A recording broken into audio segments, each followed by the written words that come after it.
Movie की starting में हम वर्जिन नाम के एक आदमी को देखते हैं जो कि एक ऑक्शनर होता है। वो एंटीक चीज़ों का ऑक्शन करके उसे बेचने का काम करता है। एक दिन उसे मैरी नाम की एक रैंडम लड़की का कॉल आता है जो कि अपनी कुछ चीज़ों को ऑक्शन करवाना चाहती थी।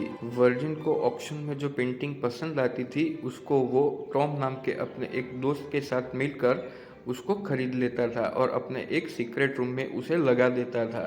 टॉम वर्जिन का पुराना दोस्त होता है। वो वर्जिन को पसंद आने वाली पेंटिंग को खरीद लेता है और पेंटिंग उसे सौंप देता है। फिर वर्जिन मैरी से मिलने उसके घर पर जाता है लेकिन वो वहाँ पर नहीं होती है, इसीलिए टॉम वापिस आ जाता है। तभी उसके ऊपर मैरी का कॉल आता है। टॉम मैरी के ऊपर गुस्सा होता है और उसे गुस्से में उसकी चीज़ों को खरीदने के लिए मना कर देता है। टॉम लड़कियों की पेंटिंग्स को काफ़ी खरीदता था और उसे अपने एक सीक्रेट रूम में लगा देता था। उस सीक्रेट रूम में काफ़ी लड़कियों की पेंटिंग्स थी जो कि टॉम ने खरीदी थी अपने दोस्त टॉम के साथ मिलकर। फिर टॉम दोबारा से मैरी के मेंशन पर जाता है। तभी वहाँ पर मैरी नहीं होती है और उसका एक सर्वेंट उसे हैंडल करता है।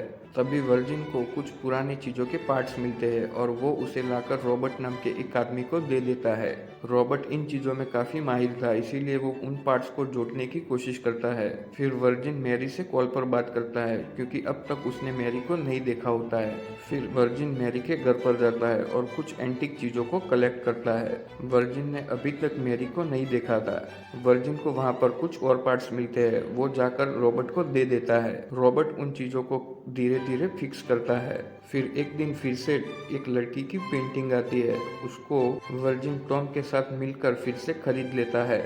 अब वर्जिन काफ़ी खोया खोया सा रहने लगा क्योंकि उसको मैरी को देखने की बहुत ही जिज्ञासा थी। एक दिन वो मेंशन के सामने वाले कैफे में जाकर मेंशन को देख रहा था। फिर वो मेंशन के अंदर चला जाता है। तभी उसे पता चलता है कि मैरी हमेशा से एक कमरे में बंद रहती थी।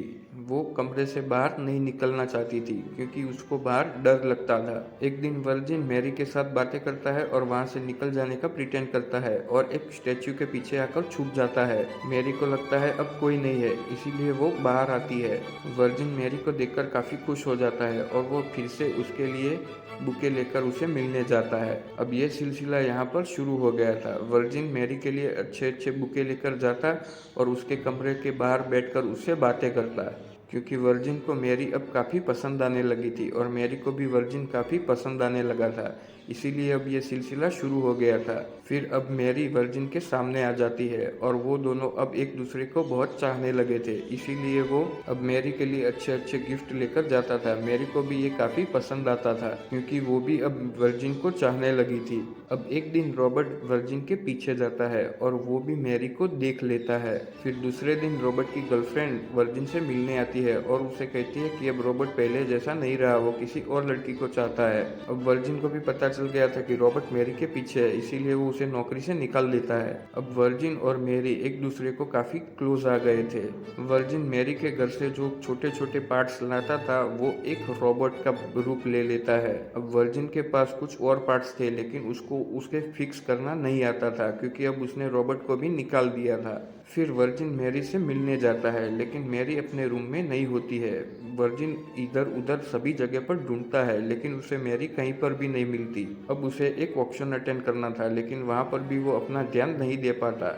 फिर वर्जिन रॉबर्ट के पास आता है और उसे माफ़ कर देता है और दोबारा से उसे जॉब पर रख लेता है। फिर दूसरे दिन वर्जिन मैरी के घर जाता है और उसे घर से बाहर ना निकलने का कारण पूछता है। तब मैरी उसे बताती है कि उसका बॉयफ्रेंड उसे छोड़कर चला गया था और डिप्रेशन की वजह से वो लोगों पर ट्रस्ट नहीं करती, इसीलिए वो ज़्यादातर घर में बंद रहती है। अब वर्जिन और मैरी दोनों काफ़ी एक दूसरे के क्लोज आ गए थे, इसीलिए वो दोनों अब इंटीमेट हो जाते हैं। फिर एक दिन वर्जिन को मैरी के घर के बाहर कुछ चोर लूट लेते हैं और उसे बेहोश कर देते हैं। तभी मैरी भी अपने घर से बाहर निकलती है और वर्जिन को लेकर हॉस्पिटल में जाने लगती है। मैरी पहली बार अपने घर से बाहर निकली थी, ये देखकर वर्जिन भी काफ़ी खुश होता है। फिर दूसरे दिन वो मैरी को अपने घर ले जाता है और अपना पूरा घर दिखाता है और उसे वो सीक्रेट रूम भी दिखाता है जिसमें उसने पेंटिंग्स रखी थी। अब वो मैरी को अपने सीक्रेट रूम का पासवर्ड भी बता देता है। फिर एक दिन मैरी, वर्जिन, रॉबर्ट और रॉबर्ट की गर्लफ्रेंड सब लोग डिनर पर जाते हैं। वहाँ पर वर्जिन मैरी से कहता है कि मैं अपना लास्ट ऑक्शन करूँगा और उसके बाद मैं तुम्हारे साथ ही रहूँगा। अब वर्जिन अपना लास्ट ऑक्शन करके एक पेंटिंग को अपने सीक्रेट रूम में ले जाने लगता है, लेकिन जब वो वहाँ पर पहुँचता है तभी उसकी सारी पेंटिंग्स वहाँ से गायब होती है। वहाँ पर सिर्फ एक रोबोट होता है जो कि वो मैरी के घर से पार्ट लाता था, उसका बना हुआ था। अब कुछ छानबीन के बाद वर्जिन को पता चल जाता है कि ये सब काम रोबोट का किया जा रहा था। मैरी को भी असल में रोबोट ने प्लान किया था और वो मेंशन भी मैरी का नहीं था, वो किराए पर लिया गया था। और इसी सस्पेंस के साथ इस मूवी का एंड हो जाता है।